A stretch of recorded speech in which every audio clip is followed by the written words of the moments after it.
நல்ல வெள்ளிக்கிழமையிலே அம்மா உன் வாசலிலே பாட்டெடுத்தேன் உந்தன் பெருமை சொல்ல வண்ணப்பூ தொடுத்தேன் நீ சூடிக்கொள்ள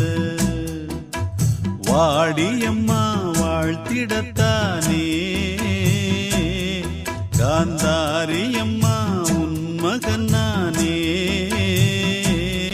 நல்ல வெள்ளிக்கிழமையிலே அம்மா உன் வாசலிலே பாட்டெடுத்தேன் உந்தன் பெருமை சொல்ல வண்ணம்